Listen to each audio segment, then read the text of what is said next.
Assalamualaikum warahmatullahi wabarakatuh. Saudaraku yang dirahmati Allah Subhanahu wa Ta'ala. Dalam kesempatan kali ini Cahaya Islam akan membahas tentang kisah tobatnya keturunan iblis yang hidup sejak zaman Nabi Adam.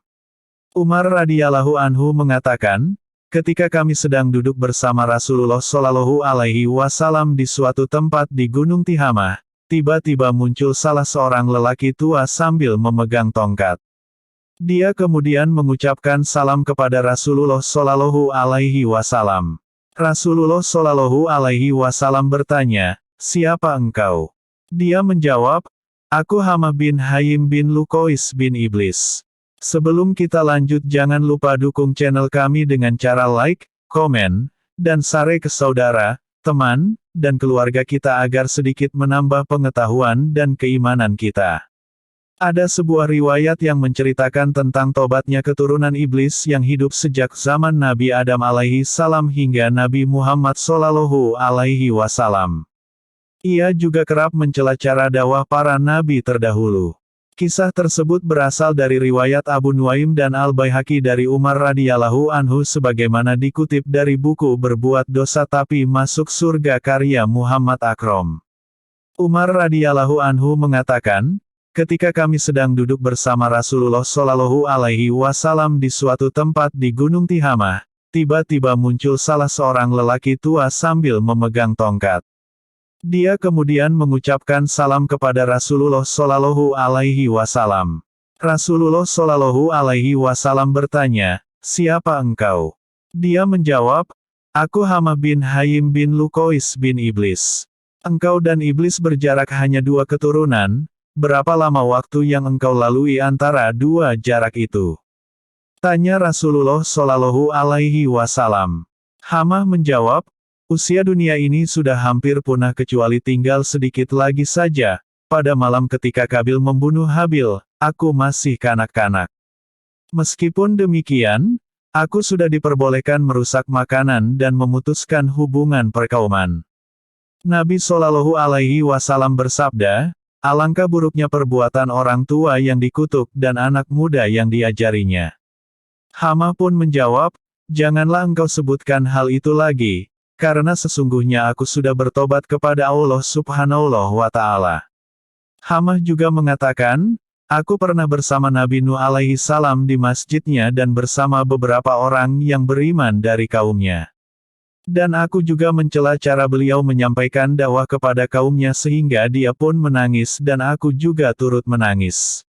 Aku juga termasuk orang yang menyesal atas perbuatan itu dan aku berlindung kepada Allah Subhanahu wa Ta'ala agar tidak termasuk orang-orang yang jahil." Lanjutnya, ia juga mengatakan kepada Nabi Nuh alaihi salam, "Wahai Nuh, aku termasuk orang yang bersahabat dengan pembunuhan yang dilakukan Kabil, yang menumpahkan darah orang yang berbahagia dan mati syahid dari anak Adam.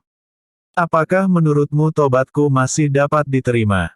Nabi Nuh alaihi salam menjawab, "Wahai Hamah, berhasratlah terhadap kebaikan dan lakukanlah ia sebelum muncul penyesalan dan kerugian. Sesungguhnya aku telah membaca apa yang diturunkan Allah Subhanahu wa Ta'ala kepadaku dan tidak ada seorang hamba pun yang bertobat kepada Allah Subhanahu wa Ta'ala melainkan Allah Subhanahu wa Ta'ala akan menerima tobatnya. Oleh karena itu, ambillah air wudhu dan bersujudlah 2 kali salat." Iblis tersebut terus melaksanakan apa yang telah diperintahkan kepadanya.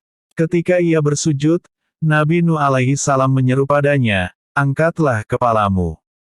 Karena sesungguhnya tobat bagimu sudah turun dari langit." Namun, ia tidak menghiraukannya dan senantiasa bersujud kepada Allah Subhanahu wa Ta'ala. Ia juga menceritakan pernah bersama Nabi Hud alaihi salam dan bersama mereka yang beriman kepadanya. Seperti yang ia lakukan kepada Nabi Nuh alaihi salam, ia juga mencela cara dakwah Nabi Hud alaihi salam kepada kaumnya sehingga dia pun menangis dan iblis pun ikut menangis. Ia mengatakan sering bertemu Nabi Yakub alaihi salam dan Nabi Yusuf alaihi salam di tempat orang-orang awam yang buta huruf. Selain itu, ia bertemu Nabi Ilyas alaihi salam di lembah. Ia bertemu Nabi Musa alaihi salam dan beliau turut mengajarkan Taurat kepadanya. Nabi Musa alaihi salam berkata, "Jika engkau sempat bertemu Nabi Isa alaihi salam putera Maryam, sampaikan salamku kepadanya." Kemudian, ketika ia bertemu Nabi Isa alaihi salam, ia pun menyampaikan salam Nabi Musa alaihi salam. Nabi Isa alaihi salam berkata, "Jika engkau bertemu Nabi Muhammad Shallallahu alaihi wasallam, sampaikan salamku kepadanya." Setelah mendengar kisah tersebut, Rasulullah Shallallahu alaihi wasallam memandang ke arah yang jauh, kemudian beliau menangis dan berkata, "Salam atas Nabi Isa alaihi salam selagi dunia masih ada, dan salam atasmu wahai Hamah di atas amanah yang telah engkau sampaikan." Hamah pun mengatakan, "Wahai Rasulullah, lakukanlah sebagaimana yang pernah dilakukan oleh Nabi Musa alaihi salam kepadaku, yakni beliau mengajarkan aku kitab Taurat." Kemudian, Rasulullah Shallallahu alaihi wasallam pun membacakannya surah Al-Waqiah, Al-Mursalat, An-Naba, At-Tawir dan Muawizatain, An-Naas dan Al-Falaq, serta surah Al-Ikhlas. Setelah itu, Rasulullah Shallallahu alaihi wasallam menanyakan kepada Hamah apa yang ia butuhkan. Namun, beliau Shallallahu alaihi wasallam menghentikan ceritanya sebelum Hamah menyampaikan keperluan-keperluannya, sehingga Umar radhiyallahu anhu tidak tahu apakah iblis yang bertobat itu masih hidup atau sudah meninggal dunia. Wallahu alam bishawab. Terima kasih telah menonton, semoga videonya bermanfaat dan menambah keimanan kita. Jangan lupa subscribe dan tekan loncengnya supaya dapat notifikasi video bermanfaat lainnya. Wassalamualaikum warahmatullahi wabarakatuh.